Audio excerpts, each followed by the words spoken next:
نحمده ونصلي على رسوله الكريم اما بعد فاعوذ بالله من الشيطان الرجيم بسم الله الرحمن الرحيم رب اشرح لي صدري ويسر لي امري واحلل عقدة من لساني يفقهوا قولي ربي زدني علما اللهم فقهنا في الدين اللهم اني اسالك علما نافعا ورزقا طيبا وعملا متقبلا اللهم انفعنا بما علمتنا وعلمنا ما ينفعنا وزدنا علما آمین یا رب العالمین۔ السلام علیکم ورحمۃ اللہ وبرکاتہ۔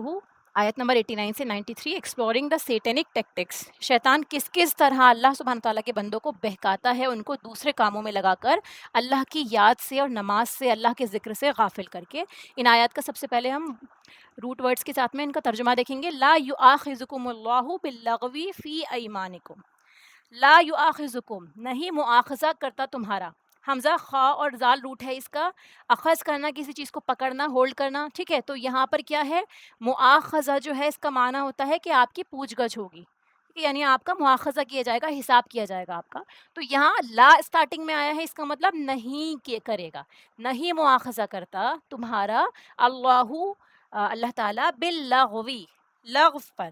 جو لغو چیزیں ہوتی ہیں، بے معنی چیزیں ہوتی ہیں، فضول چیزیں ہوتی ہیں، جو ارادے کے بغیر آپ کر دیتے ہیں، ان کے بارے میں ان کو لغو کہا جاتا ہے۔ اور اسپیشلی یہاں کس لغو کی طرف اشارہ ہے؟ فی ایمانکم، تمہاری قسموں میں، ٹھیک ہے۔ ایمان جو ہے یہ یمین کی جمع ہے۔ یمین میں نے پہلے بھی بتایا تھا، رائٹ ہینڈ کو یمین کہتے ہیں، اور کیونکہ سیدھے ہاتھ سے جو قسمیں کھائی جاتی ہیں وہ بھی اسپیشلی جو قسمیں ہوتی ہیں وہ سیدھے ہاتھ سے کھائی جاتی ہیں، اور یمین رائٹ ہینڈ کو کہتے ہیں کیونکہ رائٹ ہینڈ ہمارا اسٹرانگ ہوتا ہے، ڈومینیٹنگ ہوتا ہے، تو اس لیے زیادہ تر کام ہم رائٹ ہینڈ سے کرتے ہیں۔ وہاں سے اس کا جو ہے مفہوم لیا گیا ہے پکی قسموں کی طرف، ٹھیک ہے۔ فی ایمانکم، تمہاری قسمیں جو لغو ہیں، اللہ تعالیٰ اس پر مؤاخذہ نہیں کرے گا۔ ولیکن یؤاخذکم، لیکن وہ مؤاخذہ کرے گا تمہارا کس کا؟ بما عقدتم الایمان، ان پر جو تم عقدتم۔ عقدہ کیا چیز ہوتی ہے؟ ہم نے پڑھا تھا کہ ایک گانٹ کو، ایک گرہ کو کہتے ہیں، ٹھیک ہے۔ تو عقدتم یعنی ایسی قسمیں جن کو تم نے مضبوط باندھا ہوا ہے، تم نے قسم دی ہوئی ہے، تم نے جان کی قسم اٹھائی ہوئی ہے، ارادہ ہے تمہارا، تو ان مضبوط قسموں کو عقدتم الایمان کہا گیا یہاں پہ، ٹھیک ہے، پکی قسمیں تمہاری۔ فکفارتہ، اگر تم ان قسموں کو توڑ رہے ہو تو اس کا کفارہ کیا ہے؟ اطعام، کھانا کھلانا، عشرتی مساکین، 10 مسکینوں کا، من اوسطی، اوسط درجے کا، اوسط یعنی درمیانہ درجے کا کھانا آپ کو کھلانا ہے۔ ایسا بھی نہیں کہا کہ آپ کی حیثیت سے ہی باہر ہو، بہت ہائی فائی فوڈ آئٹمز آپ کھلا رہے ہیں، یا بالکل ایسا بھی نہ ہو کہ گیا گزرا جو آپ خود بھی پسند نہ کریں، ٹھیک ہے۔ اور آگے دیکھیے اس آیت نے شرط بھی لگا دی ہے، ما تطعمون اہلیکم، ٹھیک ہے، یعنی کنڈیشن ہے۔ جب بھی آپ کسی بات کو سمجھیں گے، آگے پوری آیت پڑھیے، اس کے اندر کوئی کنڈیشن ہے، کوئی شرط ہے، تو اس کو ہمیں پورا کرنا پڑے گا۔ جیسے یہاں بتایا، جو تم کھلاتے ہو اپنے گھر والوں کو، وہی کھانا تم کو 10 مسکینوں کو کھلانا ہوگا۔ او کسوتہم، کسوہ کپڑے کے لیے استعمال ہوتا ہے، اور کسوتو کا مطلب کیا ہوگا یہاں پہ؟ کپڑا پہنانا ان کو، ٹھیک ہے، یعنی ان کو کپڑا دو گے، کپڑا پہناؤ گے۔ اگر کھانا نہیں کھلا سکتے تو 10 مسکینوں کو کپڑا ان کا ارینج کر کے دو۔ او تحریر رقبہ، یا آزاد کرنا ایک گردن کا۔ تحریر جو ہے ہا را، اس کا روٹ ہے حریت، آزادی کے لیے بھی استعمال ہوتا ہے، اور تحریر یعنی آزاد کرنا، کہ تم آزاد کرو گے رقبہ۔ رقبہ جو ہوتا ہے گردن کے لیے استعمال ہوتا ہے، ٹھیک ہے۔ اب ایک گردن کا آزاد کرنا مطلب کیا ہے؟ یہ استعارن استعمال ہوا ہے، یعنی کہ ایک غلام کو آزاد کرنا، ٹھیک ہے۔ فمن لم یجد فصیام، پس جو کوئی نہ پائے، فصیام تو روزے رکھنا ہے، یعنی جس کو اتنی استطاعت نہ ہو کہ وہ کسی کو کھانا کھلا سکے، یا کپڑے پہنا سکے، یا غلام آزاد کر سکے، تو وہ روزہ رکھے گا، ٹھیک ہے، اس کو روزہ رکھنا چاہیے۔ ثلاثتی ایام، 3 دنوں کے روزے، وہ 3 دن کے روزے رکھے گا۔ ذالک کفارۃ، یہ کفارہ ہے، ایمانکم، تمہاری قسموں کا، اذا حلفتم، جب قسم کھاؤ تو، ٹھیک ہے۔ وَاحْفَظُوا أَيْمَانَكُمْ، اور حفاظت کیا کرو اپنی قسموں کی۔ یہ بھی بتا دیا گیا کہ آپ ایسا نہیں کہ قسمیں کھائیں اور توڑ دیں ان کو، نہیں، اگر ضرورت پڑتی ہے یا بہتر چیز سمجھ میں آ جاتی ہے تو آپ قسموں کو توڑ کے ان کا کفارہ ادا کر سکتے ہیں، ادروائز آپ اپنی قسموں کو پورا کریں۔ یہ اللہ کا حکم ہے، وَاحْفَظُوا أَيْمَانَكُمْ، کہ آپ حفاظت کریے، اپنی قسمیں پوری کیجیے اگر آپ نے کھا لی ہیں۔ كَذَلِكَ يُبَيِّنُ اللَّهُ لَكُمْ آيَاتِهِ لَعَلَّكُمْ تَشْكُرُونَ، اسی طرح واضح کرتا ہے، بیان کرتا ہے اللہ تعالیٰ تمہارے لیے اپنی آیات کو، لعلکم، تاکہ تم شکر کرو۔ پھر فرماتا ہے یا ایھا الذین آمنوا انما الخمر والمیسر والانصاب والازلام. ایک حد تک ہم اس آیت کو کور کر چکے ہیں ہماری سورہ بقرہ میں. ٹھیک ہے، ہم نے شراب کے اوپر بہت ڈیٹیل جو ہے ٹاپک کور کیا تھا، لیکن یہاں پہ بھی اشارتاً اس سے متعلق جو احادیث ہیں اور جو ضروری معلومات ہیں وہ ہم شیئر کریں گے کہ ایمان والوں کو کہا جا رہا ہے کہ بے شک انما، بے شک تاکیدی حکم ہے. کیا چیز؟ کہ خمر شراب، میسر جوا، انصاب بت، ازلام فال کے تیر جس سے فال نکالی جاتی ہے.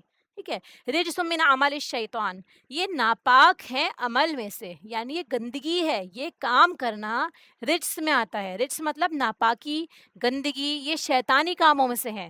فجتنبوہ، اسی لیے اجتناب کرو اس سے. اجتناب جیم نون بر روٹ ہے اس کا. ٹھیک ہے، پہلو کے لیے استعمال کرتے ہیں. ٹھیک ہے، پہلو سائڈس کے لیے. لیکن یہاں پہ کیا ہے، اگر آپ کسی چیز کو دیکھ کے اس سے پہلو تہی کر رہے ہیں، یعنی اپنا منہ پھیر لیتے ہیں، آپ منہ موڑ لیتے ہیں، تو اس چیز سے اجتناب کرتے ہیں، اسے اگنور کرتے ہیں. تو یہاں اسی لیے حکم دیا اللہ تعالیٰ نے کہ بچو ان سے، منہ پھیر لو ان چیزوں سے، لعلکم تفلحون، تاکہ تم فلاح پاؤ.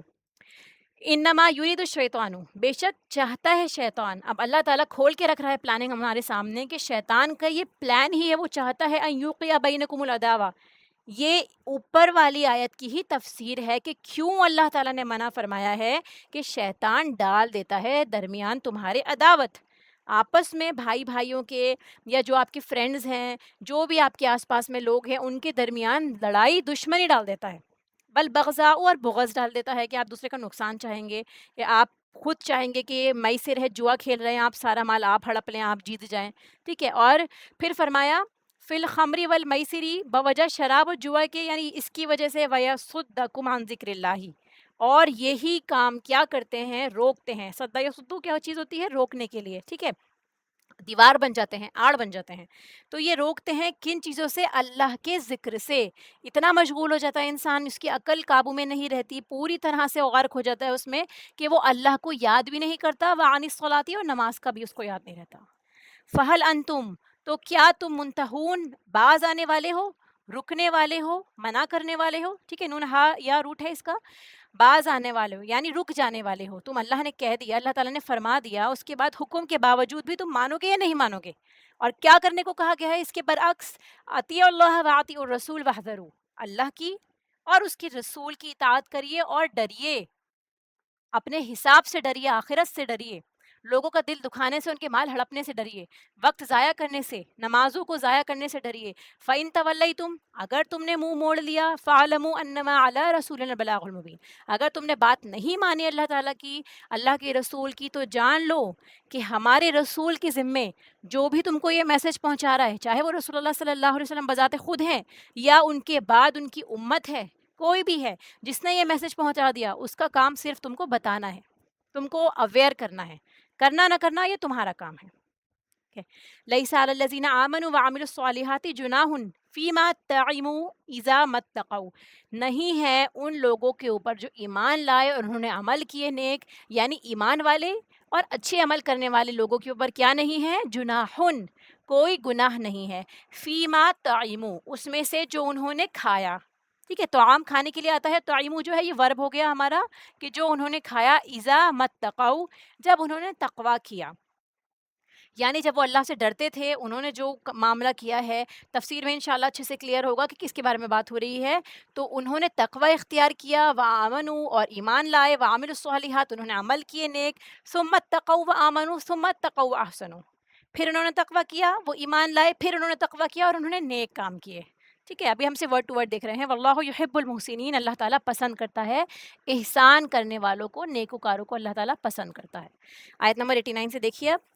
لا یؤاخذکم اللہ باللغو فی ایمانکم، نہیں مواخذہ کرے گا اللہ تعالیٰ، نہیں پکڑے گا اللہ تعالیٰ تم کو. ٹھیک ہے، لا یحاسبکم بمعنی اس کا، یعنی کہ تمہارا حساب نہیں کرے گا اللہ تعالیٰ. کس چیز کے ساتھ میں؟ لغو، قسموں کے ساتھ میں، جس کا ارادہ نہیں کیا گیا ہو، بلا ارادے، بے سوچے سمجھے اپنی زبان سے، جیسے ہم کہتے ہیں نا اللہ کی قسم. ٹھیک ہے، تو یہ کیا چیز ہوتی ہے کہ ہمارا ارادہ نہیں تھا واقعی قسم کھانے کا، بس ہم زبانی کلام ہی بول دیتے ہیں، تکیہ کلام کے طور پہ بول دیتے ہیں. تو ایسی تمہاری قسمیں، ٹھیک ہے، تمہاری قسمیں جو بلا ارادہ تم نے کھا لی ہوں، ان پر تمہارا محاسبہ نہیں کرے گا. یہ اللہ کی بہت بڑی رحمت ہے. اگر ورنہ اگر ہر لفظ پر انسان کی پکڑ ہونے لگے تو ہم میں سے کوئی بھی نہ بچ سکے. اللہ کا احسان ہے یہ. پر اللہ سبحانہ و تعالیٰ اس کی آگے مزید فرماتا ہے کہ وہ مواخذہ کرے گا جو گرہ باندھی تم نے قسموں کی، یعنی پکی قسمیں، پوری نیت اور ارادے سے کھائی ہوئی قسمیں. اور اگر کسی نے قسم کھائی اور توڑ دی کسی بھی وجہ سے، ٹھیک ہے، ابھی یہاں پہ وجہ مینشن نہیں ہے، لیکن بس یہ ہے کسی بھی وجہ سے آپ نے قسم جو توڑی ہے، تو اس کا کفارہ ہے کہ آپ کو 10 مسکینوں کو کھانا کھلانا ہے، جو اپنے گھر والوں کو کھلاتے ہیں، وہی ایوریج فوڈ آپ کو ان کو دینا ہے، یا ان کو لباس دیجیے یا ان کو آزاد کر دیجیے. ٹھیک ہے، اور جو نہ کر پائے تو وہ 3 دن کے روزے رکھے گا. ابھی ہم نے پچھلی آیت جو ریوائز کری اس میں آپ نے دیکھا ہوگا حرام کھانے کے بارے میں بات ہو رہی تھی. ٹھیک ہے، کہ حرام نہیں کھانا ہے آپ کو، یا آپ کو اپنے اوپر حلال چیزوں کو حرام نہیں کر دینا ہے. تو وہاں پہ بھی کھانے کی بات ہو رہی تھی جس میں ہم اپنی زبان کا استعمال کر سکتے ہیں. اسی طرح یہاں پہ بھی زبان کا ایک اور استعمال ہے، اس کے بارے میں بات ہو رہی ہے قسمیں کھانے کا. اسلام ہمیں سکھاتا ہے زبان کی حفاظت کیسے کی جائے، خواہ ہم کھا رہے ہوں یا ہم بول رہے ہوں. کہ حدیث مبارکہ میں بھی آتا ہے کہ جو شخص ان 2 چیزوں کی ذمہ داری دے دے، ضمانت دے دے، تو اس کی جنت کی ضمانت ہے. یعنی آپ صلی اللہ علیہ وسلم اس کو جنت کی ضمانت دیتے ہیں اگر وہ ان دونوں چیزوں کی اپنی ضمانت دے دے. کن دونوں چیزوں کی؟ اپنی زبان کی اور اپنی شرمگاہ کی. ٹھیک ہے، یعنی آپ اپنی زبان سے کوئی ایسی چیز نہیں نکالیں گے یا کھائیں گے اس میں کچھ ایسا حرام لقمہ، آپ نے اس چیز کی ضمانت دے دی کہ آپ گارنٹی دیتے ہیں کہ نہیں آپ سے یہ کام ہوگا ہی نہیں، یا آپ کی شرمگاہ حلال کے علاوہ کسی اور جگہ استعمال نہیں ہوگی. اگر آپ ان دونوں چیزوں کی گارنٹی دے دیتے ہیں تو رسول اللہ صلی اللہ علیہ وسلم نے آپ کو اور مجھے جنت کی گارنٹی دے دی ہے. سبحان اللہ. ٹھیک ہے، تو اسی لیے کیا کہا جا رہا ہے، دیکھیے یہاں پہ بھی ان دونوں چیزوں کے بارے میں بتا دیا. اپنے زبان کو کنٹرول رکھنا کتنا ضروری ہے.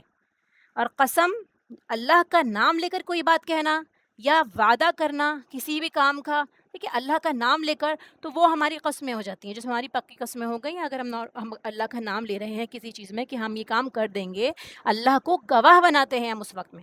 یہ ٹھیک ہے، یعنی اللہ کی قسم کھا کے ہم کوئی کام کر رہے ہیں، کوئی بات کرنی ہے ہمیں، تو وہاں ہم نے اللہ کو گواہ بنا لیا کہ آپ یہ کام کریں گے ہی کریں گے. ٹھیک ہے، سامنے والے کو تو آپ نے کنونس کر لیا اور اللہ کو بھی گواہ بنا لیا. تو یہ چیز کتنی امپورٹنٹ ہے کہ اگر آپ نے اس کو پورا نہیں کرا تو کتنا بڑا آپ کا نقصان ہونا ہے. اسی لیے اللہ کو گواہ بنا کے پہلے تو کوشش کریں کہ بات بات پہ قسم نہ کھائیں. جو آپ نے کہہ دیا، جو مسلمان کی زبان سے ادا ہو گیا، وہ اس کا عہد ہو گیا، وہ اس کا وعدہ ہو گیا. ٹھیک ہے، ضروری نہیں ہے کہ قسم کھائی جائے. ہمارا کردار ایسا ہونا ہی نہیں چاہیے کہ ہم بار بار دوسرے لوگوں کو بھروسہ دلوانے کے لیے قسمیں کھاتے ہوں. اسی لیے کوشش کرنی چاہیے کہ ہم معاملات ہی ایسے کریں جس میں قسمیں کھانے کی ضرورت ہی نہ ہو، کیونکہ پھر قسم اگر ٹوٹتی ہے تو اس کا کفارہ بھی ہمیں دینا ہوگا. یہ حدیث میں بھی آتا ہے اس کے علاوہ بھی کہ اللہ کے علاوہ کسی کی بھی قسم نہیں کھانی چاہیے، چاہے وہ قابل تعظیم کیوں نہ ہو. ٹھیک ہے، دینی اعتبار سے کوئی قابل تعظیم کوئی چیز ہو، جیسے کہ ہم نبی کی قسم کھا رہے ہیں، کعبے کی قسم کھا رہے ہیں، قرآن کی قسمیں کھا رہے ہیں، کھانی ہے تو اللہ تعالیٰ کی کھائیں، نہیں تو خاموش رہیں. ٹھیک ہے، یہ دونوں حدیث مبارک ہمارے سامنے دیکھیے کہ جس نے اللہ کے علاوہ اور کسی کی قسم کھائی، یعنی غیر اللہ کی قسم کھائی، تو اس نے شرک کیا. ایسے ہی یہ بھی بتایا گیا کہ ہم کو کیا کرنا ہے، ہمیں اپنے والدین کی بھی قسم نہیں کھانی ہے، نہ اپنی ماؤں کی قسم کھانی ہے، نہ اپنے آئیڈلس کی قسم کھانی ہے. صرف اللہ کی قسم کھانے کی ہمیں اجازت ملی ہے، اور وہ بھی ہمیں اگر سچ میں وہ کام کرنا چاہتے ہیں. اللہ کے نبی فرماتے ہیں کہ اس وقت کھاؤ جب تم سچے ہو، سامنے والے کو آپ کو دینا ہے، اس کو پورا اطمینان دلانا ہے، اسے نہیں ہو رہا اطمینان اور آپ اپنے کام میں پکے ہیں، آپ کو پوری امید ہے کہ آپ یہ کام کر دیں گے. ٹھیک ہے، تو اس وقت میں آپ کو یقین دلانے کے لیے اگر سچی قسم کھانی پڑے گی تو آپ اللہ کی قسم کھا سکتے ہیں، اس کے علاوہ کسی کی بھی نہیں. یہ اتنا کامن سنا ہوگا نا آپ نے، اس کی سر کی قسم، اس کے سر کی قسم، ٹھیک ہے، اس کے جان کی قسم. یہ ساری چیزیں ہمیں شرک میں لے آتی ہیں. جس نے غیر اللہ کی قسم کھائی اس نے کفر کیا یا شرک کیا. آپ یہ دیکھیے، اور یہ سب کیا ہے، یہ بھی جھوٹی قسم کھانا، یہ کبیرہ گناہ میں سے آتا ہے. اللہ کے ساتھ شرک کرنا، والدین کو ستانا، ناحق قتل کرنا اور جھوٹی قسم کھانا، یہ کبیرہ گناہوں کی لسٹ میں سے آتا ہے. اسی لیے ہمیں کیا کرنا ہے، قسم کھانی ہے تو اس کو پورا کرنا ہے. اب آتے ہیں قسموں کی طرف. کتنی طرح کی قسمیں ہوتی ہیں، جیسے کہ ہم نے اس آیت سے سمجھا ہے، قسمیں 3 طرح کی ہوتی ہیں. ٹھیک ہے، سب سے پہلے ہم پڑھتے ہیں، ہماری کس قسم کے بارے میں پڑھیں گے، لغو قسموں کے بارے میں.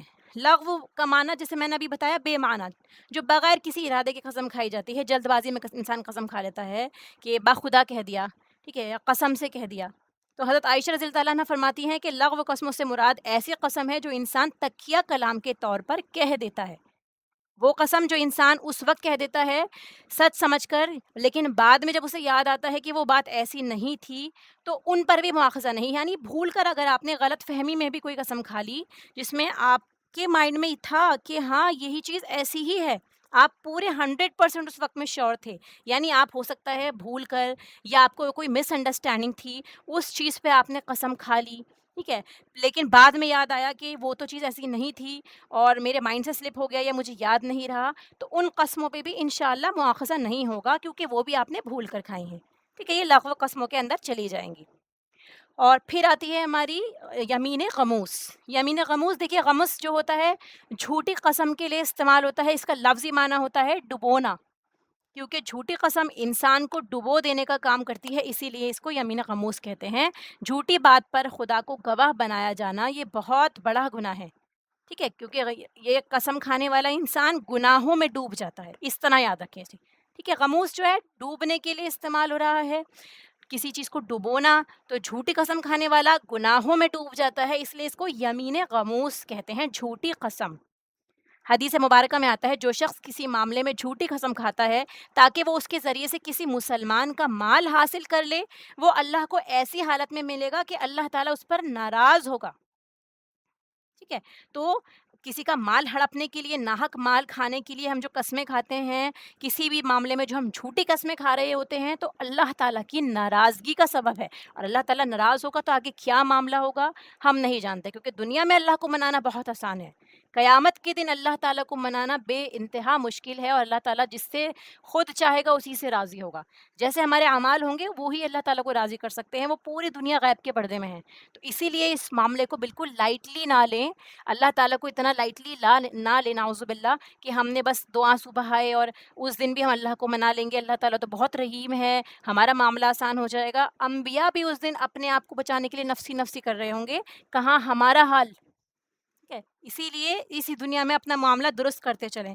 پھر آگے دیکھیے یمین منعقدہ، ٹھیک ہے، یمین منعقدہ، جیسے ہم نے یہاں پہ پڑھا اس آیت میں، یہ ارادی قسم کو کہتے ہیں، مستقبل میں کسی کام کی کرنے پر پکی قسم کھانا، ٹھیک ہے، تو یہ بات جب آپ کو پتہ ہے، اپنے پوری بات پختہ طور پر آپ جانتے ہیں کہ آپ کو یہی کام کرنا ہے، تاکید کے طور پر آپ یہ قسم کھاتے ہیں تاکہ سامنے والے کو بھروسہ دلا سکیں، آپ کی نیت اور ارادہ بھی اچھا ہے، ٹھیک ہے، تو اگر وہ پوری نہ کر سکتے ہیں، اگر نہیں کر سکے آپ پکی قسم کھانے میں، یعنی آپ نے توڑ دی ایسی قسمیں، تو پھر اس پہ آپ کی اور میری پکڑ ہے، ٹھیک ہے۔ ان باقی جو جیسے ہم نے دیکھا جھوٹی قسم، اس کے بارے میں تو ہم نے پڑھ ہی لیا، لغو پہ پکڑ نہیں ہے، لیکن ان کو پوری نہ کرنے پر یمین منعقدہ پہ اس پہ ہماری پکڑ ہوگی، ہمیں ان کو پورا کرنا ہی ہے، اور اگر نہیں کیا تو پھر کفارہ دینا ہے۔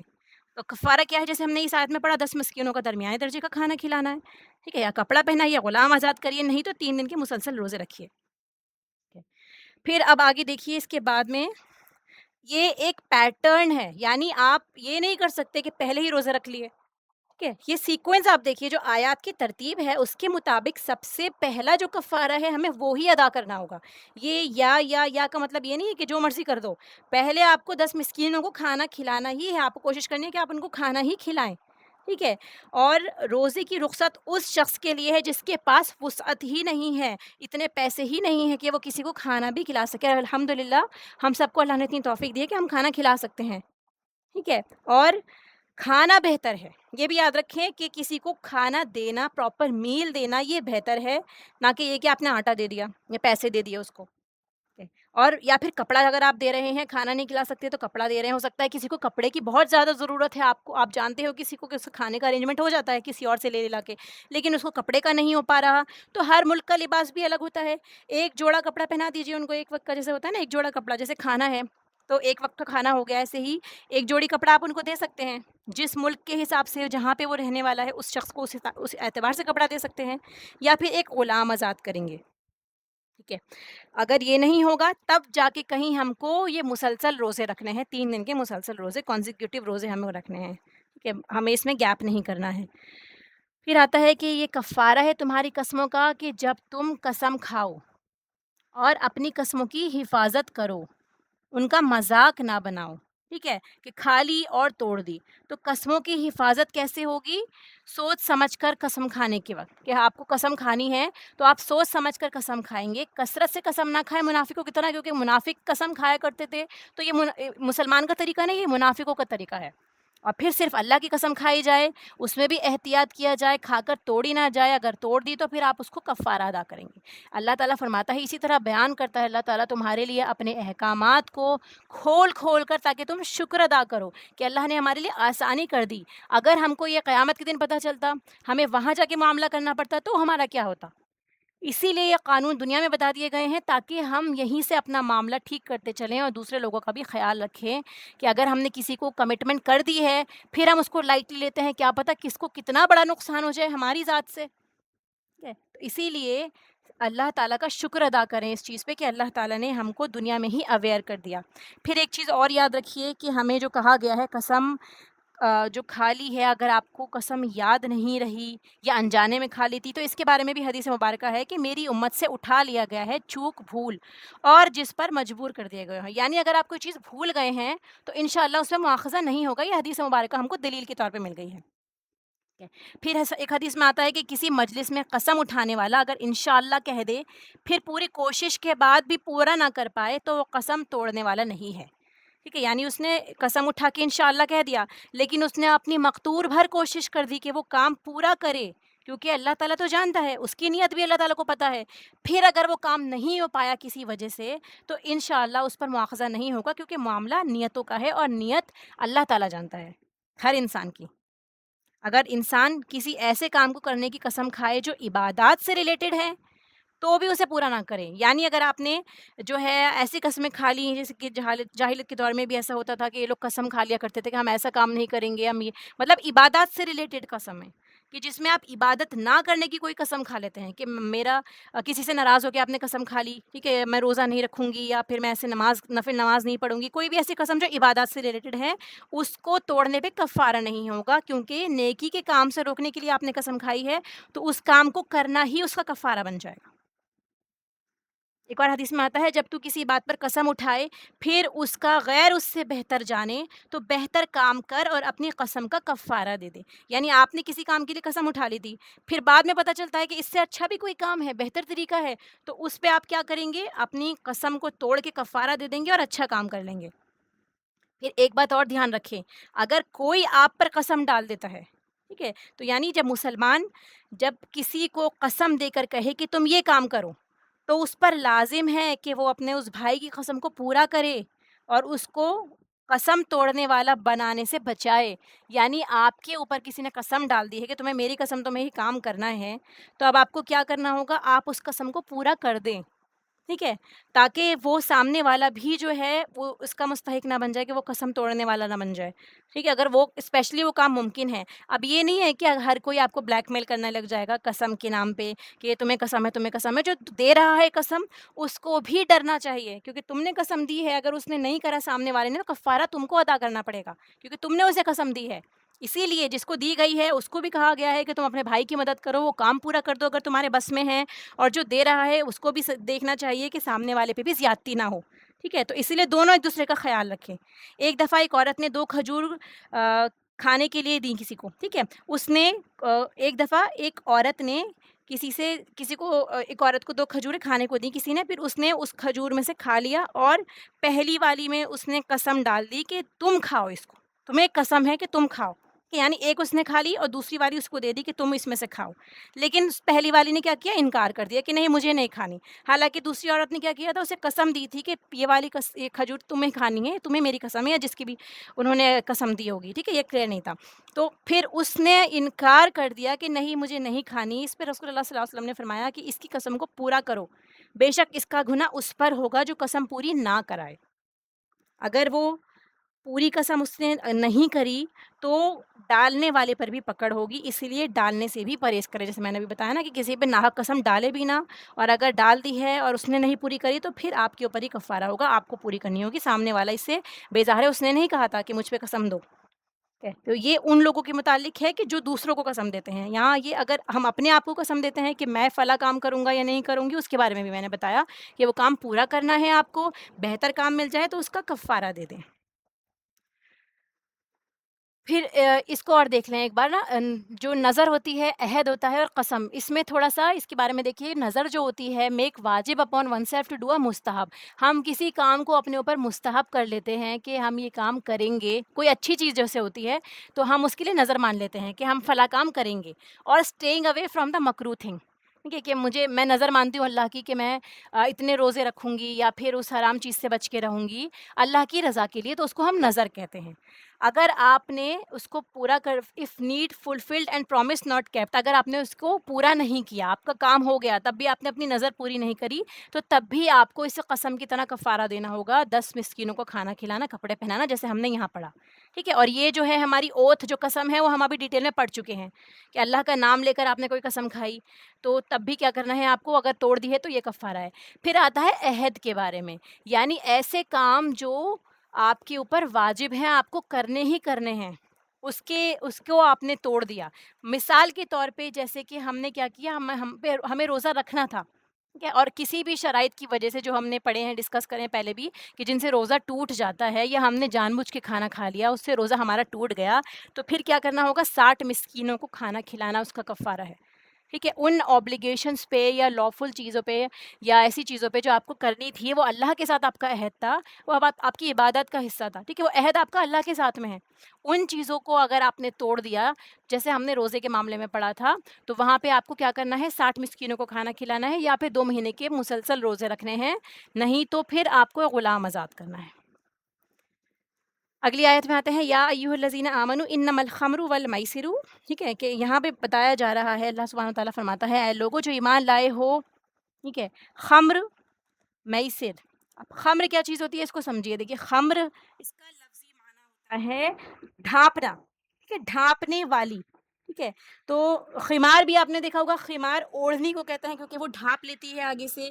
تو خمر ایسی چیز ہوتی ہے جو عقل کو ڈھانپ دیتی ہے، عقل کو ڈھانپ دینے والی، یعنی نشہ آور چیزیں، ایڈکٹڈ چیزیں، جن سے انسان کی عقل کام کرنا بند کر دیتی ہے، یا وہ اتنا زیادہ ان میں غرق ہو جاتا ہے کہ وہ کسی اور چیز کا دھیان نہیں رکھ پاتا، اس کی عقل پہ پتھر پڑ جاتے ہیں، تو وہ چیزیں خمر میں آتی ہیں.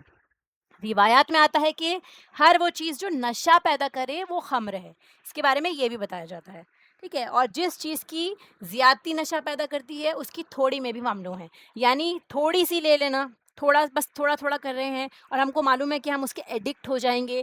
اسپیشلی تو یہاں پہ دیکھیے انٹاکسیکنٹس کی طرف ہی اشارہ ہے، شراب کی طرف ہی اشارہ ہے. لیکن ہر وہ عادت، ہر وہ چیز جو ہم کو ایڈکٹ کر دیتی ہے، نشے میں ڈال دیتی ہے اس چیز کی، تو وہ بھی خمر کی کیٹیگری میں چلی جائے گی، جس میں ہماری عقل کام کرنا چھوڑ دیتی ہے، جس میں ہم صحیح اور غلط کو نہیں سمجھ پاتے. ٹھیک ہے.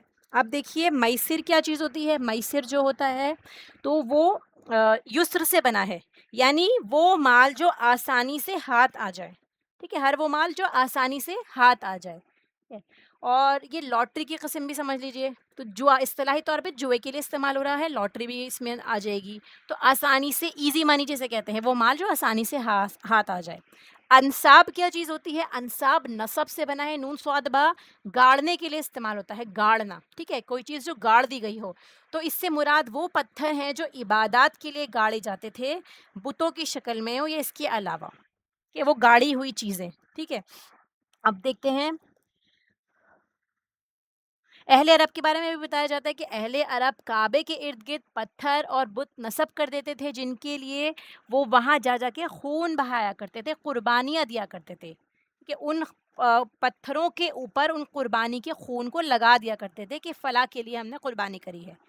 تو ہر وہ چیز جو عبادت کے لیے گاڑی جائے، نصب کی جائے، فکس کر دی جائے، ٹھیک ہے، جس کی پوجا کری جائے، جس کے آگے قربانی کی جائے، وہ ساری چیزیں نصب میں آ جائیں گی. ٹھیک ہے. جس کے آگے آپ قربانی کرتے ہیں، عبادت کے طور پر آپ اس کے آگے قربانی کر رہے ہیں. اب ازلام کیا چیز ہوتی ہے. ازلام جو ہے، اس کا لفظی معنی تیر ہے. ٹھیک ہے. جن کے ذریعے جوا بھی کھیلا جاتا ہے، فال نکالی جاتی ہے، قسمت کا حال معلوم کیا جاتا ہے.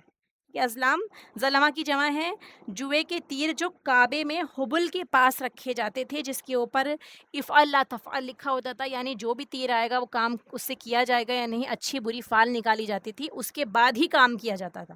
جیسے ابھی ہم استخارے کی دعا پڑھتے ہیں نا، الحمدللہ ہمارے دین میں ہمیں سکھایا گیا کہ استخارہ کیجیے، اللہ سے مانگیے. تو اس وقت میں یہ لوگ کیا کرتے تھے، ازلام کے تیر استعمال کیا کرتے تھے اچھی بری فال معلوم کرنے کے لیے. اللہ تعالیٰ فرماتا ہے رجس من عمل الشیطان، کہ یہ گندگی ہے. گندگی حصی اور معنوی دونوں معنی میں بتائی گئی ہے. دیکھیے حصی معنی یعنی دیکھنے، چھونے، اسمیل کے اعتبار سے، اور معنوی معنی یعنی اس کے پیچھے عقیدہ ناپاک ہوتا ہے، یہ شرک پر مبنی ہے. ٹھیک ہے، اور یہ شیطان کے عمل میں سے ہے، شیطان کا کام ہے یہ. ٹھیک ہے، اس لیے کہ شیطان انسان کے دل میں ان چیزوں کی طرف رغبت دلاتا ہے. یہ شیطان ہی کہتا ہے خمر ہے، ٹھیک ہے تھوڑی سی پی لو، تمہارا نشہ چڑھ جائے گا تم پہ، یا تم ساری اپنی پریشانیاں بھول جاؤ گے، یا ایزی منی حاصل کرنے کے لیے میسر کا استعمال کرو، انصاب ازلامی ساری چیزیں شیطان کے بہکاوے میں آ کے اس کی رغبت، وہ رغبت دلاتا ہے. تبھی انسان کیا کرتا ہے، ان وسوسوں میں پھنس کر ان کاموں میں لگ جاتا ہے. اللہ تعالیٰ فرماتا ہے فَاجْتَنِبُوهُ لَعَلَّكُمْ تُفْلِحُونَ، اجتناب کرو ان سے، پہلو تہی کرو، کنارہ کشی کرو، اس کی طرف رخ ہی نہ کرو، اپنا منہ موڑ لو. ٹھیک ہے، پاس جانا تو دور کی بات ہے، اپنا منہ دور سے دیکھ کر ہی ان کو موڑ لو تاکہ تم فلاح پا جاؤ. کامیابی چاہیے، جس کام کے لیے دنیا میں بھیجے گئے ہیں وہ کام کریے. کامیابی چاہیے تو آپ نہ کہ ان کاموں میں لگ کے اپنا وقت ضائع کریں. ٹھیک ہے، تو جیسے ہم نے پڑھا نا قرآن کریم کی آیت ہے فمن زحزح عن النار وادخل الجنہ فقد فاز، تو جس کو جنت میں داخل کر دیا گیا، آگ سے بچا لیا گیا، وہی کامیاب ہے. پھر جو بچا لیے گئے جنت میں داخل ہو گئے. تو اسی لیے تکلیف دہ چیزوں سے جو دنیا میں بھی ہمیں آخرت خراب کرنے کا سبب بنتی ہیں، ان چیزوں سے ہمیں بچنا ہے اور فائدہ مند چیزوں کو حاصل کرنا ہے. ان چیزوں سے بچنا یہی کامیابی ہے کہ جو ہمیں نقصان پہنچا رہی ہیں، اپنی زندگی کا مقصد نہیں بھلا رہی ہیں، ہمارا وقت ضائع نہیں ہو رہا، اور آخرت میں ہمیں جس کے ذریعے اس راستے پہ چل کے جنت حاصل ہو رہی ہے، وہ ایکچولی کامیابی ہے. نہ کہ یہ کہ دنیا میں انسان ہم کو کتنا کامیاب سمجھتا ہے. ٹھیک ہے، سکسیس کیا چیز ہوتی ہے یہ ہمیں قرآن ڈیفائن کرے گا، نہ کہ ہمیں دنیا کی ڈیفینیشنز ہے وہ بتائیں گی کہ سکسیس کیا ہوتی ہے. اس آیت سے پہلے 2 آیات شراب کے بارے میں نازل ہو چکی ہیں آلریڈی. ٹھیک ہے، جو پہلے ہم دیکھ چکے ہیں. اس سے پہلے یعنی یہ آیات جو آتی ہے شراب کے بارے میں بتا دیا کہ رجس کا لفظ استعمال ہو گیا یہاں پہ، خمر اور میسر کا. اس سے پہلے اگر ہم صرف شراب کے کانٹیکس میں دیکھیں گے تو اس آیت کے شان نزول سے پہلے، اس آیت کے نزول سے پہلے ہی 2 آیات جو ہیں اس کے متعلق نازل ہو چکی ہیں. ٹھیک ہے، سورہ نحل کی آیت ہے، آیت نمبر 67. اسی میں اللہ تعالیٰ فرماتا ہے، دیکھیے کھجوروں انگوروں کے پھلوں سے تم بناتے ہو اس سے نشہ آور چیزیں اور عمدہ رزق بھی، اس میں یقیناً نشانی ہے عقل والوں کے لیے. ٹھیک ہے، وَمِنَ الثَّمَرَاتِ، ثمرات جو ہے یہ ہمارے پھل ہو گئے. پھلوں سے ہم بناتے ہیں کون کون سے، نخیل، کھجور اور عناب ہمارے انگور ہو گئے. ان سے جو ہم بناتے ہیں چیزیں وہ نشہ پیدا کر دیتی ہیں اور اس میں عمدہ رزق بھی ہے. یعنی اگر وہ گل سڑ جائیں، ان کو فرمنٹ کر دیا جائے تو نشہ پیدا ہو جائے گا، اور اگر ہم چاہیں تو وہ رزقاً حسنہ بھی ہیں. اگر ہم اس کو اچھے طور پہ کھانا چاہیں تو وہ بہترین رزق بھی ہے اللہ تعالیٰ کی طرف سے. ٹھیک ہے، اور یہ عقل والوں کے لیے نشانی ہے. اللہ نے کھجورے انگورے پیدا کیے ہیں تاکہ ہم اس سے فائدہ اٹھائیں، لیکن انسانوں نے اس سے بھی نشہ آور چیزیں بنانا شروع کر دی. سبحان اللہ، اللہ نے انسان کو دماغ کیسا دیا ہے، دیکھیے کیا کچھ کرنے کے لیے دیا ہے، اور انسان نے ایسی ایسی چیزیں انوینٹ کر لی ہیں، اپنے مطلب کی چیزیں. کہیں سے کہیں نکل جاتا ہے انسان، نفس کے یا پھر سمجھ لیں شیطان کے بہکاوے میں آ کے اس کو نئے نئے راستے پتہ چل جاتے ہیں. تو فائدہ مند چیز کو بھی اپنے لیے وہ نقصان بنا رہا ہوتا ہے اور اسے اس طرح استعمال کر رہا ہوتا ہے. حالانکہ آپ نارملی کھجور انگور کھائیں تو کتنا فرد بخش ہوگا، کتنا زیادہ نیوٹریٹو ویلیو ہوگی اس کی، پر اس کو آپ نے سڑا کے اس کی شراب بنا دی تو پھر وہ کیا بن گیا، ہمارے لیے رجس بن گیا. ٹھیک ہے، پھر دیکھیے سورہ بقرہ کی آیت آتی ہے دوسری والی، یسألونک عن الخمر والمیسر، جو ہم پڑھ چکے ہیں. قل فیہما اثم کبیر، کہ اس کے اندر کیا بتایا اللہ تعالیٰ نے، اس کا گناہ، اسم کبیر، بڑا گناہ ہے اس کا، ومنافع للناس. ٹھیک ہے، اور فائدہ بھی ہے اس میں لوگوں کے لیے. ٹھیک ہے، یعنی لوگوں کو وقتی طور پہ فائدہ بھی نظر آتا ہے. وَإِثْمُهُمَا أَكْبَرُ مِن نَفْعِهِمَا، اللہ تعالیٰ نے خود ہی ڈیفائن کر دیا کہ ان کا جو گناہ ہے وہ ان کے فائدے سے زیادہ ہے. یعنی تم زیادہ گناہ کماؤ گے فائدے سے زیادہ. ٹھیک ہے، صحابہ کا اس پر سوال اٹھا کیونکہ دور جاہلیت میں بھی کچھ لوگ فطرت پر تھے، بائی نیچر وہ برائیوں سے بچتے تھے. پیغمبروں کے علاوہ ٹھیک ہے اور بھی چیزیں تھیں جو برائیوں سے روکتی تھی. تو یہ لوگ جو تھے فطرت پر تھے، ان کو پتہ تھا اچھی چیز کیا ہے، بری چیز کیا ہے. ٹھیک ہے، تو ان کی ضمیر ان کو جھنجھوڑتی تھی۔ اللہ تعالیٰ نے ہر انسان کے اندر فطرت رکھی ہے، تو اچھی بری چیز کا وہ انسان کو آئیڈیا لگ ہی جاتا ہے، چاہے وہ دین حق پر ہو یا نہ ہو۔ اس لیے کچھ لوگ ایسے بھی تھے تو جو پیغمبر کے آنے سے پہلے فطرت پر تھے۔ ٹھیک ہے، پھر اس کے بعد یہاں پہ دیکھیے انسانی عقل جو ہے وہ اگر آپ صحیح طور پر استعمال کریں تو اللہ تعالیٰ کی نشانیاں پا سکتے ہیں۔ اللہ تعالیٰ نے فرمایا نا فَأَلْهَمَهَا فُجُورَهَا وَتَقْوَاهَا، کہ اللہ تعالیٰ نے انسان کے اندر سمجھ رکھ دی ہے، الہام رکھ دیا ہے کہ اس کو اچھی بری چیز سمجھ میں آ جاتی ہے۔ ٹھیک ہے، تو اسی لیے یہاں پہ بھی دیکھیے کیا تھا کہ خمر اور میسر کے بارے میں بھی بتایا کہ ان دونوں میں گناہ بھی ہیں زیادہ۔ ٹھیک ہے، تو اسی لیے آیت کا جو آگے والا حصہ ہے نا، ان لوگوں کے بارے میں بھی پوچھا جائے گا کہ جو اس سے پہلے شراب پی چکے تھے یا جو معاملہ کر چکے تھے ان کے ساتھ کیا ہوگا، تو ہم اس کے بارے میں بھی ڈسکس کریں گے انشاءاللہ۔ تو پھر تیسری آیت یہ آتی ہے کہ اللہ تعالیٰ نے اس کے بعد کیا فرمایا کہ سورہ نساء کی آیت میں یا ایھا الذین آمنوا لا تقربوا الصلاۃ وانتم سکارا، اگر آپ یہ بھی دیکھیں تو یہ آیت بھی اس کے اندر ایڈ ہوتی ہے کہ نماز کے وقت شراب کے قریب نہ جاؤ۔ ٹھیک ہے، تو یہ کیا بتایا دیکھیے کہ آپ شراب پی رہے ہیں، باقی ٹائموں میں آپ شراب پی رہے ہیں، لیکن اللہ سبحانہ وتعالیٰ نے نماز کے ٹائم پہ آپ کو اسپیشلی منع کر دیا۔ اس کے پیچھے حکمت یہ ہے کہ سلولی حکم نازل ہوتا ہے۔ اگر وہ سوسائٹی اتنی ایڈکٹ تھی، شراب ان کا اتنا زیادہ کامن تھا، اب کچھ لوگ تھے جو جلدی چھوڑ دیتے ہیں بری عادتوں کو، کچھ لوگوں کو ٹائم لگتا ہے، وہ چاہتے ہیں لیکن اپنی بیڈ ہیبٹس کو نہیں چھوڑ پا رہے ہوتے، تو اللہ سبحانہ وتعالیٰ تو بے انتہا رحیم ہے۔ دیکھیے اس آیت کے لاسٹ میں کیا لکھا ہے، ان اللہ کان عفوا غفورا، کہ بخشنے والا، ڈھانپنے والا، معاف کرنے والا ہے اللہ تعالیٰ۔ تو اسی لیے آسانی کے تحت اللہ تعالیٰ نے گریجولی آیات نازل فرمائی، دھیرے دھیرے تاکہ انسان کا مائنڈ میک اپ ہو کہ یہ چیز گندی ہے، نماز کے وقت مجھے منع کر دیا گیا ہے، اس کے پاس نہیں جانا، تو باقی وقتوں میں بھی اس کو خیال آئے گا کہ پھر یہ چیز اس کا مطلب اچھی نہیں ہوگی، تو دھیرے دھیرے عقل وہ کو جھنجھوڑے گا، تو اس کے لیے آسانی ہو جائے گی اس کو بعد میں بھی چھوڑنے کے لیے۔ تو پھر اسی لیے آخری حکم کیا آتا ہے اس آیت کا جو ہم نے پڑھا کہ یہ شیطانی کاموں میں سے ہیں، ان سے پوری طرح سے بچو، کنارہ کشی اختیار کر لو۔ اب اللہ تعالیٰ کا حکم آ جاتا ہے کہ آپ کو ان کو چھوڑنا ہے، سیدھی طور پر اب ان کو چھوڑ دیجئے۔ ٹھیک ہے، تو یہ شیطانی کاموں میں سے ہے، یہ انسان کی توجہ کو ڈسٹرب کرتا ہے۔ ٹھیک ہے، اور اس کے علاوہ دیکھیے ازلام ہو گئے چاہے انصاب ہو گئے، تو یہ انسان کو تہمات کی طرف لے کے جاتا ہے، اور انسان کو اس کے علاوہ اگر آپ میسر میں بھی دیکھیں گے، جوا وغیرہ کھیلنے سے اس میں بھی یہ ہوتا ہے کہ انسان فساد کریٹ کرتا ہے، دشمنیاں بڑھ جاتی ہیں آپس میں، خود غرض ہو جاتا ہے انسان کہ سارا مال میں ہڑپ لوں، میں رکھ لوں۔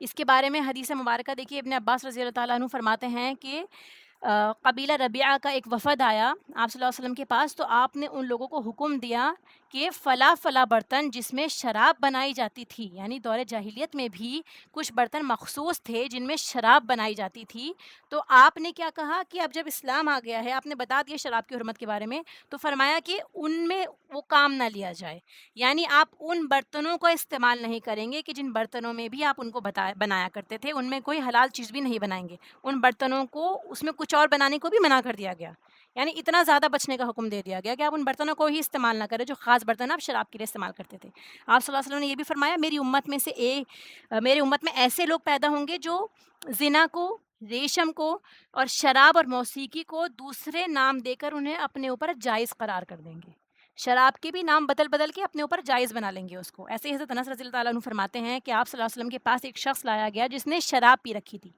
آپ نے 2 ٹہنیوں سے اسے 40 مرتبہ مارا، یعنی حد جاری کری۔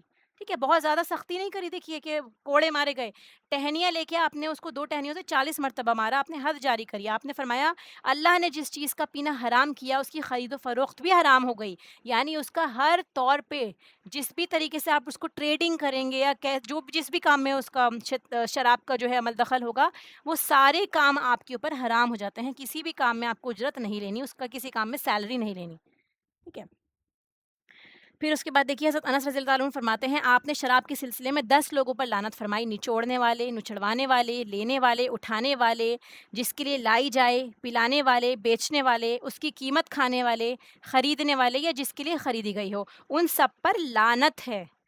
تو اس سے ایک بات سمجھ لیجئے، اس حدیث سے ہم ایک اور چیز استدلال کر سکتے ہیں کہ اللہ تعالیٰ نے جو چیزیں حرام فرمائی ہیں اس کے کسی بھی چھوٹے بڑے معاملے میں ہمیں انٹرفیئر کرنا ہی نہیں ہے، پوری طور پہ اجتناب کرنا ہے اس سے۔ ٹھیک ہے، کہ کچھ بھی نہیں کرنا آپ کو، کوئی بھی ایسا کام ہے جو آپ کو پتہ ہے حرام ہے یا ظلم ہے، لوگوں کا نقصان ہو رہا ہے اس میں، تو اس میں آپ یہ نہ سوچیں کہ فلاں دوسرا بندہ کام کرنے کو کہہ رہا ہے یا آپ سے کہا جا رہا ہے، آپ صرف اس کا حکم مان رہے ہیں. فار ایگزامپل اگر حکومت آپ کو کوئی ایسا کام کرنے کو دے رہی ہے، آپ کے اوپر ڈیوٹی لگا رکھی ہے، اب آپ کے تو آپ کا تو حکم نہیں ہے، یعنی آپ کی مرضی نہیں ہوگی چاہے اس میں، لیکن آپ کہیں نہ کہیں معاون بن رہے ہیں اس میں، اس کام کو کروانے میں جو حرام کام ہے یا جس سے لوگوں کو پہ زیادتی ہو رہی ہے. تو آپ کو پھر ایسے عہدے سے برخاست ہونا زیادہ بہتر ہے، بجوز اس کے کہ آپ اس کام کو کرتے رہیں اور آپ یہ سوچیں کہ اس میں میرا حکم تھوڑی ہے، میں تو دوسرے کا حکم مان رہا ہوں. تو اس کام سے بھی بچیے. کہ اس پہ اسکالرس نے بھی کہا ہے کہ آپ کو وہ کام نہیں کرنا، وہ اجرت نہیں لینی جس میں نقصان ہو رہا ہو دوسروں کا. ایسے ہی جیسے یہاں پہ ہم بھی شراب کا ہم نے حکم پڑھا. ٹھیک ہے. پھر اس حد جاری کرنے کی وجہ سے نبی پاک صلی اللہ علیہ وسلم کے زمانے میں جیسے 40 مرتبہ مارا گیا، تو حضرت عمر کے دور میں دیکھا گیا کہ لوگ جب باز نہیں آتے تھے تو انہوں نے بھی، جیسے آپ نے دیکھا نا 2 ٹہنیوں سے 40 مرتبہ مارا، تو حضرت عمر نے بھی پھر 80 مرتبہ اس میں کوڑے مارنے کی حد جاری کر دی تھی کہ جو شراب پیتا ہے، مسلمان ہے، شراب پی رہا ہے، تو پھر اس کو 80 کوڑے مارے جاتے تھے.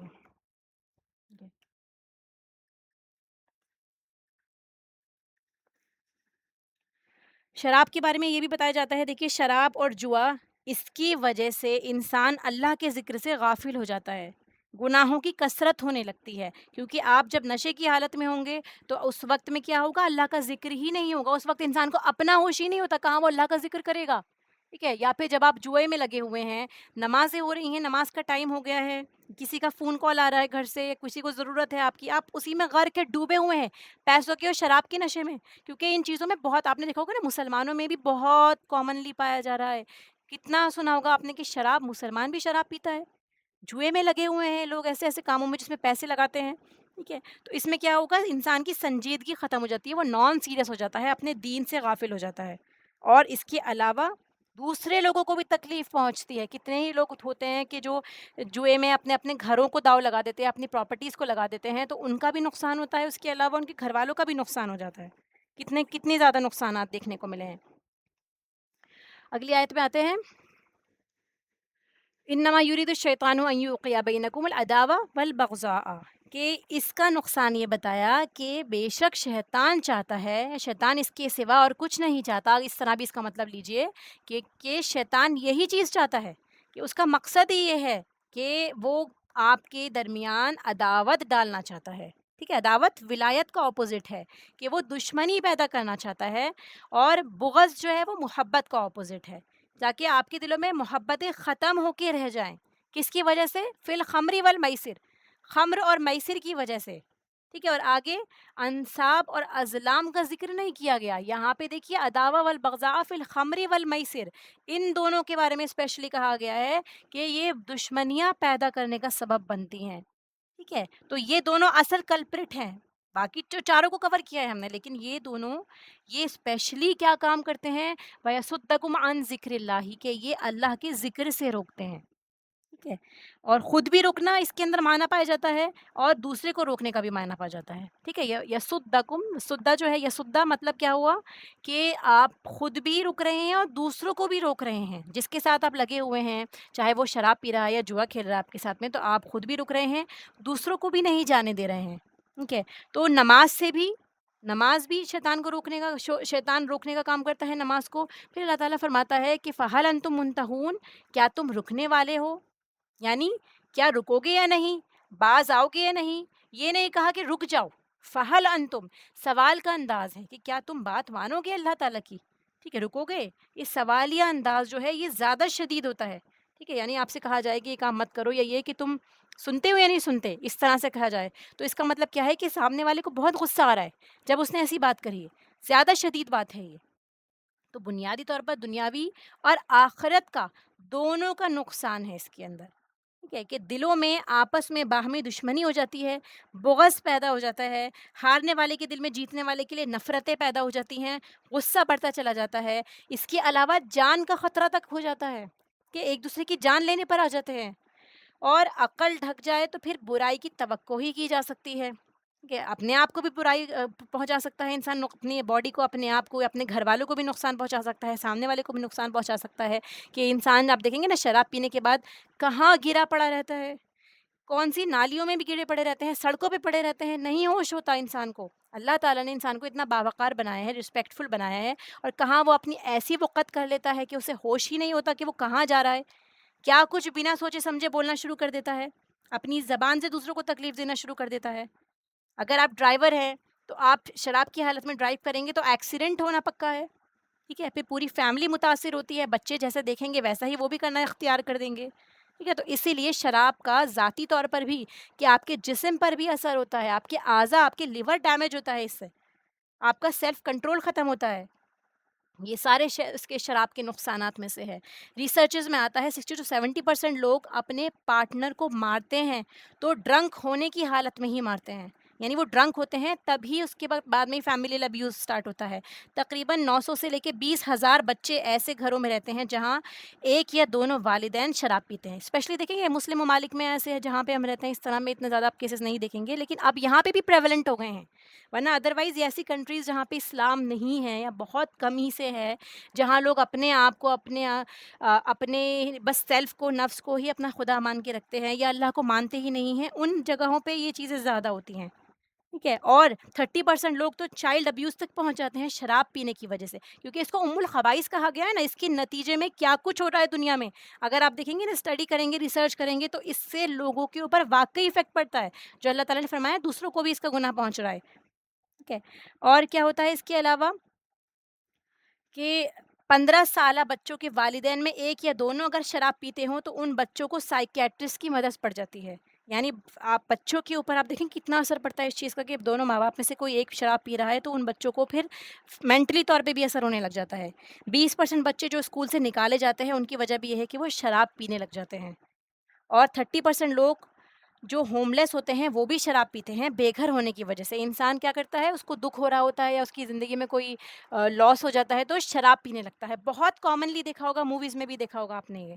ٹھیک ہے، کوئی بھی لاس ہوتا ہے، کوئی بھی نقصان ہوتا ہے تو اس کو دور کرنے کے لیے لوگ شراب پر آ جاتے ہیں کہ شراب پینے لگ جاتے ہیں. اور اس کے نتیجے میں پھر ہر طرح کی جنسی برائیاں، سیکشول ایکٹیویٹیز بڑھ جانا، چوری بڑھ جانا، ٹھیک ہے، یا فیملیل ابیوز ہو جانا، کسی کے ساتھ بھی کچھ بھی غلط کر دینا، پھر انسان جو ہے اس سے بچ نہیں پاتا اور پھر عادی ہو جاتا ہے. ایک بار آپ نے پی تو پھر اگلی بار آپ اور زیادہ اس کو پینے کی آپ کے اندر چاہت بڑھ جائے گی. تو اسی لیے خلاصہ یہ ہے اس آیت کا کہ شراب برائیوں کی طرف لے جاتی ہے، نماز سے روکتی ہے، اور نماز کیا کرتی ہے، وہ منکر اور فحشاء سے روکتی ہے. نماز کے بارے میں یہ بتایا گیا ہے، لہٰذا برائیوں اور بے حیائیوں کا دروازہ کھولنے کا کام کرتی ہے شراب. اور یہ شیطان کی چالوں میں سے بھی ہے. شیطان کی چالوں میں اور اس کے وار میں سب سے بڑا وار یہ ہے کہ بندوں کے درمیان دشمنیاں اور نفرتیں پیدا کریں. جب آپ آپس میں ہی اکٹھے نہیں ہوں گے تو ایک دوسرے کو اللہ کی یاد بھی نہیں دلا سکتے. ٹھیک ہے، ایک دوسرے کا ایمان بھی نہیں بڑھائیں گے. کہاں یہ کہ آپ ایک دوسرے کے دشمن بن جائیں، ایک دوسرے کو نقصان پہنچانے لگ جائیں. پھر انسان کو نماز سوچ سمجھ کر پڑھنی چاہیے. ٹھیک ہے، یہ بھی اس آیت سے بہت امپورٹنٹ لیسن ملتا ہے کہ جب آپ نماز پڑھ رہے ہوں تو آپ اٹینٹیو ہو، نشے کی حالت میں نہ ہوں، نیند کی حالت میں نہ ہوں، کسی اور کام کے اندر نہ ڈوبے ہوں، یا جیسے ٹی وی دیکھ رہے ہیں، کچھ ایسا کام کر رہے ہیں جس میں آپ پوری طرح غرق تھے. اب آپ کو پتہ ہے کہ نماز کا ٹائم ہے تو پھر آپ نماز پڑھنے کھڑے ہو جاتے ہیں، پر پورا دھیان، عقل آپ کی اسی چیز میں لگی ہوئی ہے. تو اس چیز سے بھی منع کیا گیا کہ وہ سامنے والی چیز اتنا نشے میں ڈال دیتی ہے، اللہ کی یاد سے غافل کر دیتی ہے کہ نماز میں بھی ہم اسی کام کے بارے میں سوچ رہے ہوتے ہیں. اس سے بھی منع کیا گیا ہے.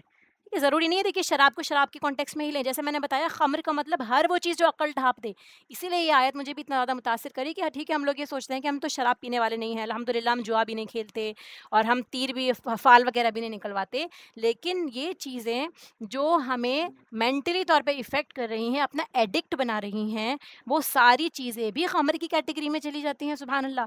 تو اسی لیے ان چیزوں سے بھی بچیں جو ہمیں اپنا ایڈکٹ بنا رہی ہیں. ٹھیک ہے، اسی لیے شعوری نماز پڑھیں، رک رک کر اپنے آپ کو جگائیں. ٹھیک ہے، اسپیشلی یہاں پہ نماز کا بھی ذکر تھا نا کہ نماز سے روک دیتی ہے، تو نماز کے اندر آپ کو اپنے آپ کو جگائیں، ترجمے کی طرف آ جائیں. یہ سوچیں کہ آپ اللہ سبحانہ و تعالیٰ کی بارگاہ میں کھڑے ہوئے ہیں، آپ اللہ تعالیٰ کے سامنے کھڑے ہوئے ہیں. جب جب آپ اپنی زبان ہلائیں گے، جب جب آپ ذکر کریں گے، اللہ کو یاد کریں گے، اس وقت میں اللہ تعالیٰ آپ کو دھیان سے سن رہا ہوتا ہے، بالکل اللہ کے حضور میں ہیں آپ. تو یہ سوچ کے نماز پڑھیں کہ اللہ تعالیٰ مجھے سن رہا ہے.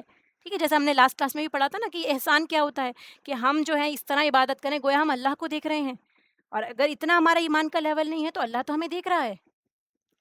اور پھر دو بڑے نقصان کیا ہوتے ہیں اس کے، اللہ سے تعلق خراب کر دیتا ہے ذکر و نماز نہ کروا کے، دوسرا بندوں سے تعلق خراب کر دیتا ہے محبت اور دوستی ختم کروا کے. حدیث مبارکہ میں آتا ہے قیامت کے دن سب سے قریب لوگ رسول اللہ صلی اللہ علیہ وسلم کی مجلس کے وہ ہوں گے جو محبت کرتے بھی ہیں اور محبت کیے بھی جاتے ہیں. ٹھیک ہے، تو کون لوگ دور ہو گئے آٹومیٹکلی؟ جو آپس میں بغض رکھتے ہیں، عداوت رکھتے ہیں. تو انڈائریکٹلی اتنی ساری چیزیں اس کے اندر کور ہو جاتی ہیں کہ دنیا بھی ان کی جہنم بن جاتی ہے اور آخرت میں بھی سزا ان کو ملنی ہی ملنی ہے. ٹھیک ہے، دنیا بھی ان کی جہنم بن جائے گی، آپس میں دشمنیاں ہو جائیں گی. ٹھیک ہے، اور آخرت میں تو ہے ہی ان کا انجام برا. پھر گیمبلنگ کے بارے میں دیکھیے، گیمبلنگ کے بارے میں بھی بتایا جاتا ہے کہ 62% گیمبلرز گیمبلنگ کی وجہ سے جرائم کرتے ہیں. یعنی جو انسان نارملی مجرم نہیں ہوتا، کوئی غلط کام نہیں کرتا، تو وہ ان کھیلوں کو کھیلنے کی وجہ سے، جوا کی وجہ سے کیا کرتا ہے، گناہوں پر، جرم پر آمادہ ہو جاتا ہے. ٹھیک ہے، اور ان میں سے 80% نے سول آفینسز کیے اور 23% کانوکٹس ہوئے. یعنی کیا کرتے ہیں آپ، پھر قانون اپنے ہاتھ میں لینے لگ جاتے ہیں، ایسے ایسے کام ہو جاتے ہیں. 57% گیمبلرز نے یہ کنفیس کیا کہ انہوں نے گیمبلنگ کرنے کے لیے چوری کری تھی. یعنی کہ وہ چوری کرنے لگتے ہیں، ان کے پاس اپنے پیسے نہیں بچتے تو لوگ چرا چرا کے پھر جوئے میں لگانا شروع کر دیتے ہیں. سبحان اللہ، یہ بھی کتنا کامن ہے. تو یہ بھی دیکھا گیا ہے کہ اتنا بھی لوگ کرتے ہیں کہ وہ چوری کر کے اپنی یہ ساری نیڈس پوری کرنے لگ جاتے ہیں. 64% گیمبلرز ایک سال سے یہ چاہ رہے ہوتے ہیں کہ کسی طرح اس سے نکلے، مگر ناکام ہو رہے ہوتے ہیں. کیونکہ آپ ایک بار اس میں پھنس گئے، لت میں لگ گئے ہیں آپ، تو پھر نکلنا امپاسبل ہو جاتا ہے.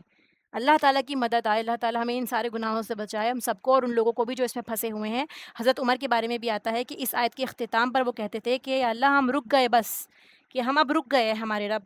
اللہ تعالیٰ نے فرماتا ہے نا فَهَلْ أَنْتُمْ مُنْتَهُونَ، کیا تم رکنے والے نہیں ہو؟ تو اس پہ وہ جواب دیا کرتے تھے، کیونکہ اللہ تعالیٰ سے بات کر رہے ہیں، اللہ تعالیٰ کا کلام ہے نا یہ. تو جب ایسی آیات آئیں تو آپ اللہ تعالیٰ سے بات کیا کریں، دل دل میں بات کیا کریں. ٹھیک ہے، نماز میں تو ہم obviously اپنی زبان میں نہیں بولیں گے، لیکن قرآن پڑھتے وقت، سمجھتے وقت جب آپ پڑھ رہے ہوتے ہیں تو اللہ تعالیٰ سے بات کیا کیجیے کہ اللہ تعالیٰ ہم معافی مانگتے ہیں، اللہ تعالیٰ ہم رکتے ہیں. ٹھیک ہے، ان سارے غلط کاموں سے. وَأَطِیعُوا اللَّهَ وَأَطِیعُوا الرَّسُولَ. بس پھر اس کے بعد بتا دیا گیا ہے کہ آپ اللہ کی اور اس کے رسول کی اطاعت کریے، ان کے احکامات کو مانیے. ٹھیک ہے، اور جو چیز انہوں نے منع کر دی ہے اس کو بھی اپنے لیے منع کر لیجیے، اس کو اپنے اوپر حرام کر لیجیے. یعنی حکم ماننا ہے، اطاعت کرنی ہے تو اللہ اور اس کے رسول کی کریے. کہ یہاں اللہ کی اطاعت کا حکم الگ آیا ہے، اور اس کے ساتھ میں دیکھیے رسول کی اطاعت کا حکم الگ آیا ہے.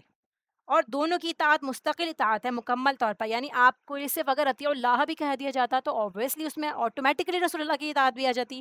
لیکن اس بات پہ زور ڈالنے کے لیے کہ ہمیں قرآن کے ساتھ ساتھ حدیث کو بھی پڑھنا ضروری ہے، آپ کی لائف میں آپ نے ان آیاتوں کیسے سمجھا اور اپنے اوپر عمل کیا وہ بھی دیکھنا ضروری ہے ہمارے لیے. کیا پتہ ہمیں کچھ ادھورا سمجھ میں آئے، پر وہ حدیث مبارکہ پڑھنے سے وہ پوری طور پہ ہمیں سمجھ میں آ جائے گا کہ ہمیں اللہ کی اطاعت کیسے کرنی ہے.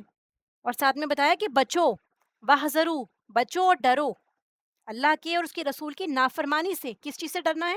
نافرمانی سے. پھر اگر تم نے منہ موڑا اطاعت سے تو جان لو کہ ہمارے رسول کے ذمے تو پہنچا دینا ہے کھلم کھلا. یعنی صرف پہنچانے کا کام ہے، بیان کرنے کا کام ہے ان کا، ماننا نہ ماننا آپ کے اوپر ہے. کہ اگر آپ ایڈکٹ ہو گئے ہیں، لت لگ گئی ہے کسی چیز کی، تو آپ کو پھر اپنے اپنے اوپر آپ کا معاملہ ہے. آپ کو بتا دیا گیا ہے کہ آپ کا اچھا اور برا کس میں ہے.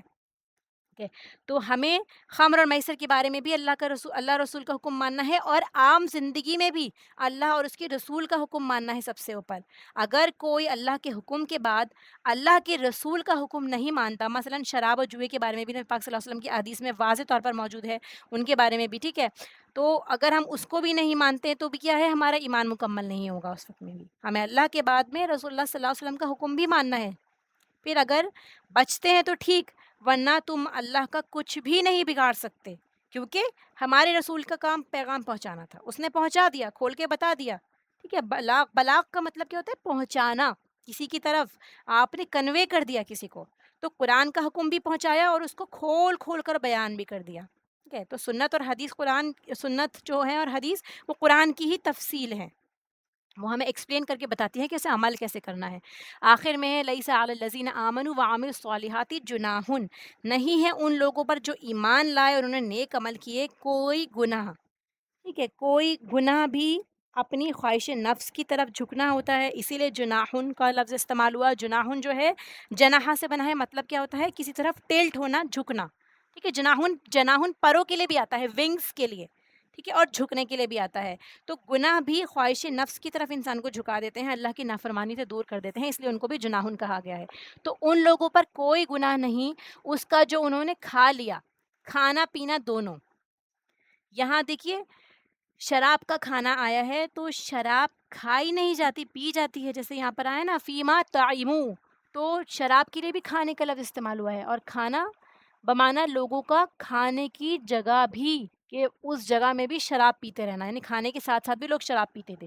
تو جو لوگ اس حکم کے آنے سے پہلے شراب پی چکے دور جاہلیت میں یا اسلام کے دور میں، حکم آنے سے پہلے، یعنی ابھی مسلمان ہیں لیکن اللہ تعالیٰ نے اس طرح شراب کے لیے سختی نہیں کری، منع نہیں کیا، اور وہ لوگ پی چکے، تو ان کی پکڑ نہیں ہوگی، کیونکہ جب اتنا سختی سے روکا گیا تو لوگوں کے دلوں میں خوف پیدا ہوا کہ ہم جو پہلے کر چکے ہیں اس کے بارے میں کیا ہوگا.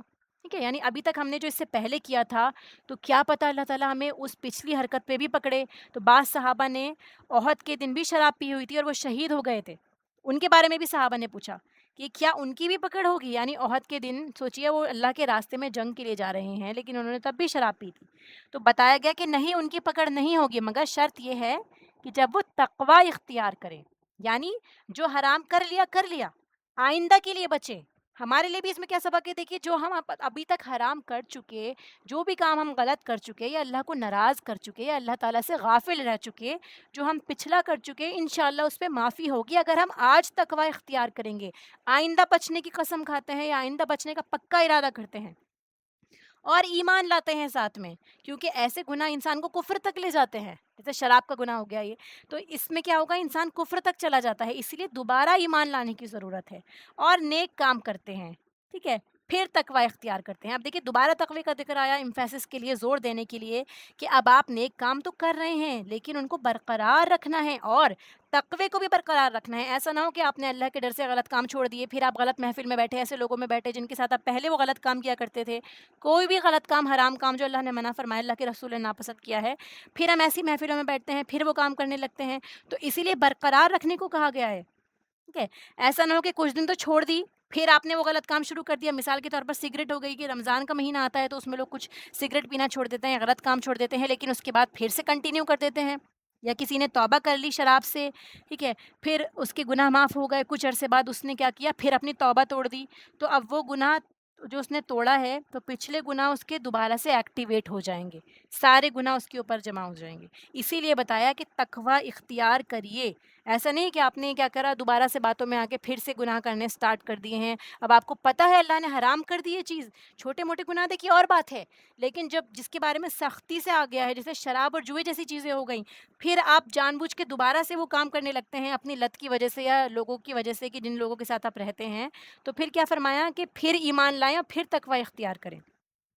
یعنی کنٹینیوسلی بچنا ہے ایسے کاموں سے، کنٹینیوسلی اس حرام کام سے مرتے دم تک آپ کو اپنے آپ کو بچانا ہے، اور مجھے اور آپ کو. یعنی ہم اس میں اگر اوور آل شراب کے علاوہ بھی ایسی آیات لیں، ایسی چیزیں لیں، جیسے ہمیں نماز کی عادت ہو گئی، فجر کی نماز ہم سے نہیں پڑھی جاتی، یا ہم قرآن کا معمول نہیں ہے، یا ہماری زبان ایسی ہے کہ ہم غیبتیں کرتے ہیں لوگوں کی، یا ہم رشتے توڑ کے بیٹھے ہوئے ہیں، کسی کا مال دبا کے بیٹھے ہوئے ہیں، جو بھی چیز حقوق العباد میں آتی ہے، حقوق اللہ میں آتی ہے، اگر ہم نے اپنے آپ کو ایک مرتبہ بچا لیا تو دوبارہ اس میں گرنے کا ڈر ہے.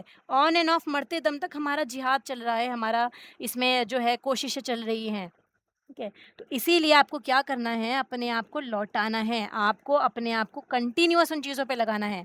نفس اگر ایک دفعہ برائی کا عادی ہو جائے تو پھر اس کا چھڑانا بہت مشکل ہو جاتا ہے. اسی لیے اللہ تعالیٰ نے بار بار اس کی تکرار کری کہ پھر ایمان لائے، پھر انہوں نے تقوی اختیار کیا. ٹھیک ہے، اور پھر انہوں نے احسان کیا.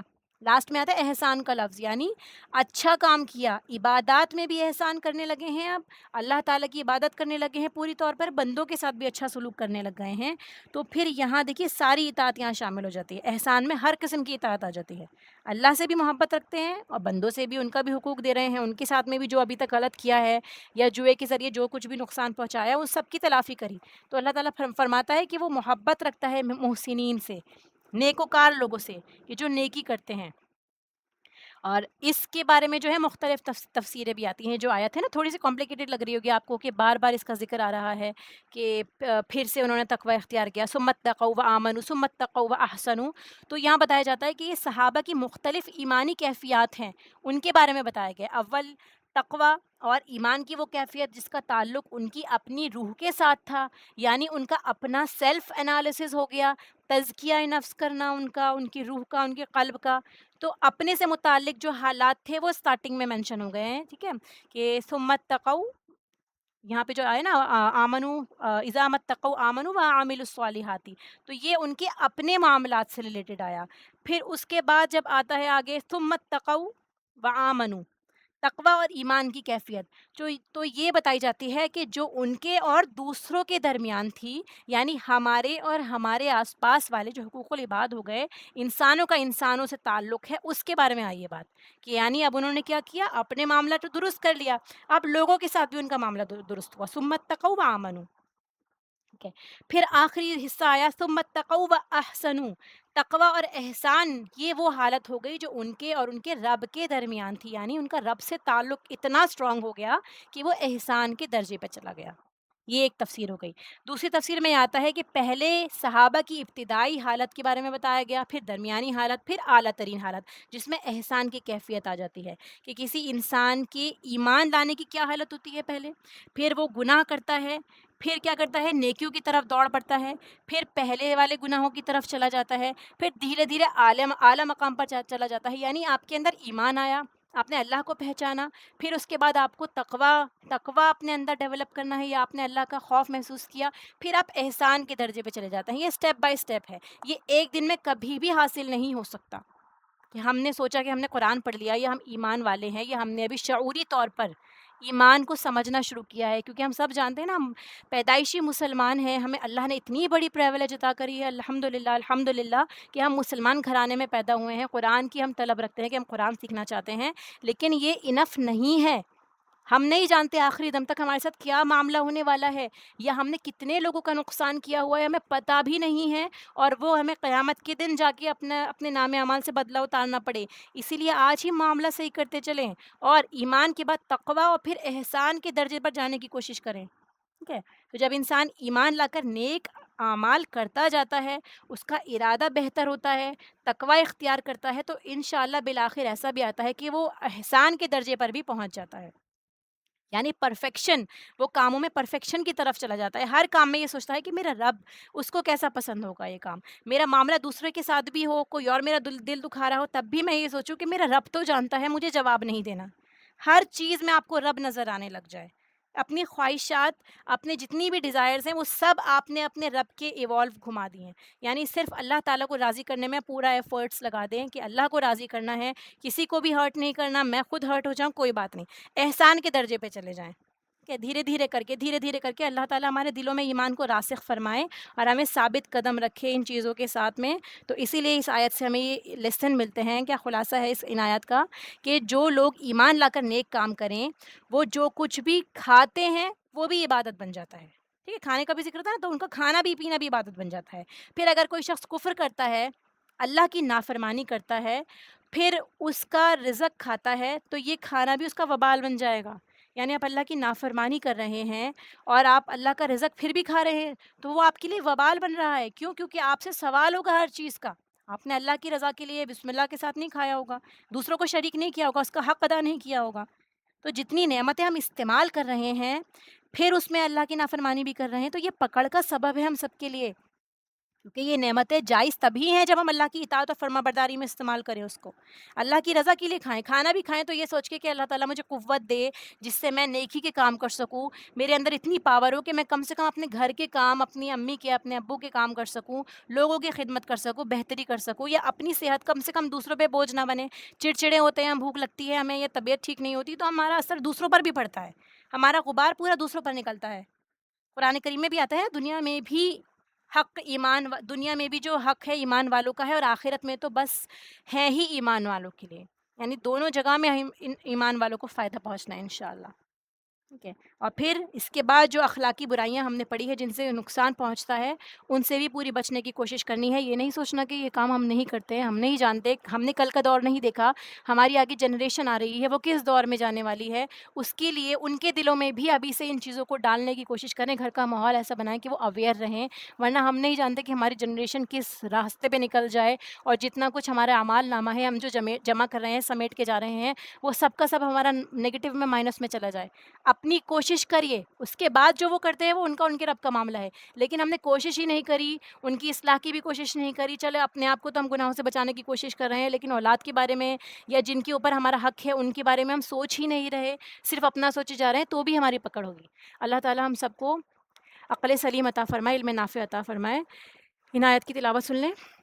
لا يؤاخذكم الله باللغو في أيمانكم ولكن يؤاخذكم بما عقدتم الأيمان فكفارته إطعام 10 مساكين من أوسط ما تطعمون أهليكم أو كسوتهم أو تحرير رقبة فمن لم يجد فصيام 3 أيام ذلك كفارة أيمانكم إذا حلفتم واحفظوا أيمانكم كذلك يبين الله لكم آياته لعلكم تشكرون يا أيها الذين آمنوا إنما الخمر والميسر والأنصاب والأزلام رجس من عمل الشيطان فاجتنبوه لعلكم تفلحون إنما يريد الشيطان أن يوقع بينكم العداوة والبغضاء في الخمر والميسر ويصدكم عن ذكر الله وعن الصلاة فهل أنتم منتهون وأطيعوا الله وأطيعوا الرسول واحذروا فإن توليتم فاعلموا أنما على رسولنا البلاغ المبين ليس على الذين آمنوا وعملوا الصالحات جناح فيما طعموا إذا ما اتقوا وآمنوا وعملوا الصالحات ثم اتقوا وأحسنوا والله يحب المحسنين. وآخر دعوانا الحمد لله رب العالمين. سبحانك اللهم وبحمدك نشهد أن لا إله إلا أنت نستغفرك ونتوب إليك. السلام عليكم ورحمة الله وبركاته.